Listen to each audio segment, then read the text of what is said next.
What I'm about to tell you is something I still think about often, especially during this time of year. This happened on New Year's Eve a few years ago. I was driving to my parents' house to celebrate the new year with them. They live a few hours away in upstate Pennsylvania, so I had left in the late afternoon, figuring I'd get there with plenty of time to spare. The drive was supposed to be simple. I'm the type who really enjoys long drives, so a nice peaceful drive would give me some much-needed time to think. But the weather had other plans. The snow started falling about an hour into my drive. At first it was light, just flurries dusting the windshield. Nothing to worry about. I thought the snowfall was actually quite pretty, but I'm pretty sure I jinxed myself. The further I drove, the harder the snow came down. It just kept falling and falling until I was literally in the middle of an honest-to-God blizzard. The highway turned slick and visibility dropped to almost nothing. My car, a little sedan, isn't exactly great in snow, so when the tires started slipping on even the smallest hills, I knew I had to pull over. There was no point in risking my life. It was my own fault for not planning out the drive better. I found a spot on the shoulder far enough off the road to avoid passing cars. Not that there were many. I texted my parents about my situation, and they seemed worried sick. I tried to reassure them that everything would be okay, but I honestly wasn't too sure about that myself. I figured I'd wait out the worst of the storm, hoping it would just ease up. But the snow didn't let up. In fact, it only seemed to get worse from that point. It just kept coming, piling up around the car and on the road ahead. After an hour or so, it became clear I wasn't going anywhere that night. My dad offered to try and get out to me, but I told him that was a death wish. I told him that if the snow didn't let up, I'd call the police, which he begrudgingly accepted as a decent solution. I really didn't want to call the police, and I didn't have AA either, so that wasn't an option. I told myself the storm would have to let up eventually, and I decided that if it didn't by the time I got tired, I'd call the police. The thought of spending the night in the car made me uneasy. I didn't want to run out of gas trying to keep warm, and I was worried about killing the battery if I kept the lights or heat on too long. I sat there, turning the engine on and off every so often, trying to conserve what I could. The wind howled outside. I was starting to feel the weight of the isolation when I looked at my rear view and saw headlights cutting through the storm from behind me. I literally wanted to jump for joy. A snowplow pulled up beside me. I was saved. I rolled down the window as the driver leaned out of his. He was an older guy, maybe in his late 50s. He looked nice. He was wearing a thick jacket and had a black knit hat that was pulled down over his ears. I remember thinking his face was really wrinkly, if that makes sense. It looked weathered, like he had spent decades in harsh conditions. I expected him to say something, but he just stared at me for what seemed like an unusual amount of time. Eventually he spoke, asking me if I was okay. He had a really gruff voice, definitely a smoker, and it was honestly kind of off-putting. I told him that I didn't think my car could handle the conditions, trying to be friendly but also keep my voice steady. He nodded, saying that I wouldn't get far in a storm like this, especially with the car I had. He paused for a few moments, as if he were considering what to say. I watched his eyes scan my back seat, like he was looking for something. I was just about to respond when he offered to give me a ride. I hesitated. I didn't know him, and yeah, he seemed a little strange, but he struck me as a genuine guy. Plus, staying put with my car all night would have been stupid. I asked him if he could drive me to where I was going, and he said it would be no problem. I then asked him what I should do about my car, to which he shrugged his shoulders and said leave it. After a moment, I agreed. I grabbed my bag and climbed into the cab of the plow. At first, the warmth was comforting. I felt the tension in my shoulders start to ease as I settled into the seat. He asked me where I was headed, and I told him about my parents' house. I gave him directions, and he nodded again, but didn't say much after that. The silence wasn't awkward, but as the minutes passed, I started to feel more and more uncomfortable. That's when I noticed something odd. He wasn't driving in the direction of my parents' house. I knew because the navigation was literally pointing in the opposite direction. I mean, we were on a local highway. There were only two ways to go. I tried my best to sound calm and asked him if we were going the right way in the most normal tone I could muster. I don't think I did a good job, though, because I could feel his demeanor slightly change with my question. Without looking at me, he told me we were taking a short detour and that the back roads would be better than the highway. I didn't know the area well enough to argue, but something about the way he said it made my stomach twist. We drove a little longer, and he did in fact get off the highway and start driving along some back road. At least the GPS said we were heading in the right direction, so I thought I was just being paranoid. Something in my gut was still telling me he was off though, so I started looking around the cab more closely. There were red flags everywhere. Empty liquor bottles rolled on the floor near his feet. There were torn up maps stuffed into the side pockets, and I caught a glimpse of a knife wedged between the seats. I felt my heart start pounding. You know that feeling where your heart just starts beating like crazy and you're worried other people can hear it? That's what was happening to me. By that time, I was also positive we weren't going the right way. The GPS kept recalibrating because he missed turn after turn, not even looking at it. I was panicking. As we continued driving, I spotted a house in the distance. It was the only one I'd seen for miles. I had to act. It felt like a lifeline. I waited until we got closer, took a deep breath, grabbed the door handle, and then kicked the door open as hard as I could. The cold air hit me like a slap, but I didn't stop. I slammed into the ground and felt my leg flare up with pain. I didn't care though. I got to my feet and started running toward the house. The man shouted something at me, and I glanced back to see him fumbling for something in the glove box, probably going for a gun for all I knew. I didn't look back again. I sprinted through the snow, trying not to slip until I reached the house. I pounded on the door, screaming for help. A man and woman opened it, and they basically pulled me inside. I collapsed onto the floor, trying to catch my breath. I told them what had just happened, and they didn't ask questions. They just called the police.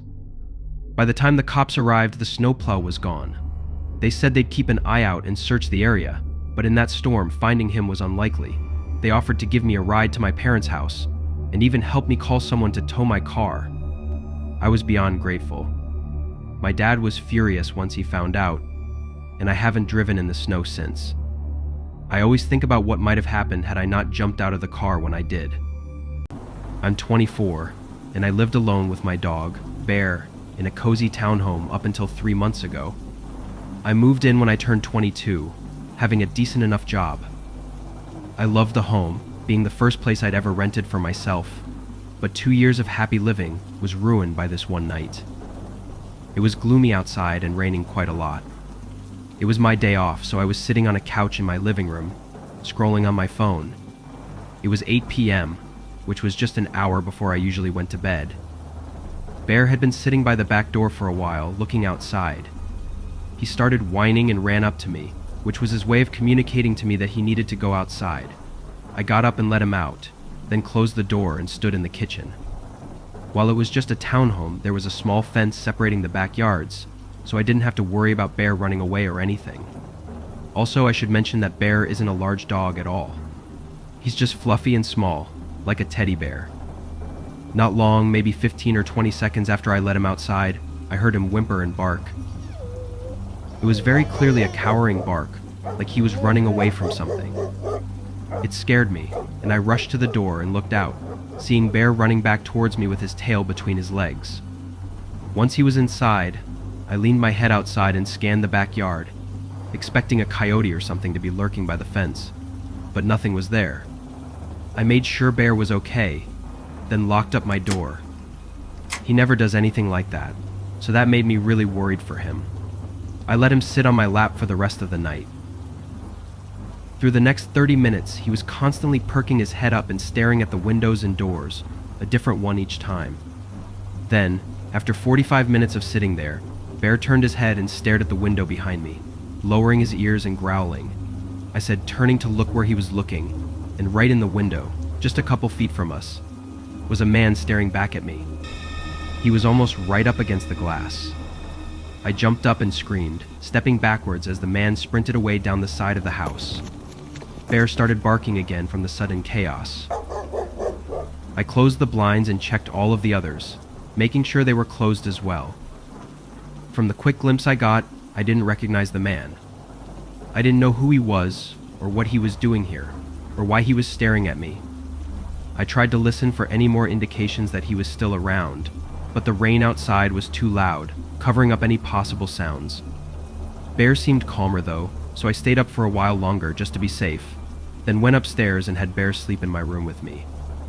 It took a long time for me to fall asleep, having a lot on my mind, but after an hour or so, I slowly dozed off. When I woke, Bear was standing up right by the bedroom door, staring at it. This was a freaky thing to see, waking up in the middle of the night, but not even seconds later, I heard something below me. A man talking, and not long after, a man on the other side of the house talking back. Their footsteps were loud, and they didn't even seem to be whispering either. It was like they didn't care if I knew that they were inside my home. My bedroom door was locked, but I had nowhere else to go. I went over to Bear quietly, trying to keep him calm, then picked him up and went over to the corner of my room behind the bed. It took me a while to realize, but then it struck me that I hadn't heard any noises at all in the past minute. No steps or voices. This was when I took my phone out and called the police, whispering as softly as I could. As I told them my address, Bear started a low growl, then began barking and whining as two sets of footsteps started making their way up the stairs. I begged for the operator to send someone immediately. The two men started talking to each other again, but it was hard to make out their words. "Hey, we just want to talk. We're not here to hurt you." I screamed, saying I called the cops and for them to leave. I was panicking, not knowing what else to do. There was a pause afterwards. "We're here to help you." One of the men said. I didn't respond as I was busy trying to muffle my crying. It got quiet again. I could only hear them breathing behind the door for what felt like a whole minute before one of them walked back down the stairs. I couldn't tell where they went downstairs or if they'd left or not, but I was sure that it was just one set of footsteps that left the bedroom door. It was so quiet though, and I couldn't hear any breathing. In the far distance, the soft sound of sirens started to get louder. A sense of safety was finally coming back. Once the sirens got closer, I heard footsteps running out of the house downstairs, but now I was unsure of where the other man was. It seemed really unlikely for him to be by my door still, but I could swear I never heard him leave. I waited for the police to pull up and make their way inside. I heard them searching downstairs, then slowly make their way upstairs and knock on my door. I almost didn't want to answer, still thinking that other man had to be somewhere nearby. When I opened the door though, it was just an officer. I immediately told him about my concerns. He directed me out of the house as one of his partners continued searching, but nobody was found. The only thing they were able to find was watery footprints all around the house, as well as an unlocked window, which, to be honest, I wasn't sure if I kept locked or not. It terrified me though, feeling so confident that the other man was still there, never hearing him leave but then there being no trace of him. It made it impossible to sleep at night, having this feeling of someone still in the house, watching me. I moved out 3 months ago. It was too much stress on my mind having a loose end like that, especially since neither of them were ever identified or arrested. There was no clear intention the men had either, which is just another question added to the list of uncertainty. Even now, living miles away in a new apartment, I still sometimes feel like I'm not alone. This happened last year. I was shopping at my local Walmart, just doing some typical shopping on a random weeknight. The store was pretty quiet, and it was probably like 8 or 9 p.m. I had been in the store for about 15 minutes or so, and I was in the aisle where they have the fitness items. I was looking at one of those massage guns. I wasn't planning on buying one that day, or even buying one at Walmart, but I had been considering getting one. When I walked by, I noticed it and stopped to read the box. I was in the aisle looking at it for a few minutes, and when I was doing so, I remember hearing some voices in the next aisle over. It happened to be a toy aisle, and this was at sort of the back corner of the store. I heard a man's voice, and then the voice of a child. At first, I paid no attention as I was looking, but soon I heard the man say, "I will buy you this toy if you come with me." I assumed it was the child's father at first, but I didn't really know why he would say that. I couldn't really make out what the kid said back to him, but I heard the man then say something like, "Your mom said it's okay." Then, I just had the crazy thought that maybe this wasn't the child's father. The man started saying, "Come on, let's go," a couple of times. I heard him starting to walk to the end of the aisle. I just had a really bad feeling about it. At the time, I didn't know if I was just being nosy or if I should do something. I decided to walk by the aisle and glance down it to see.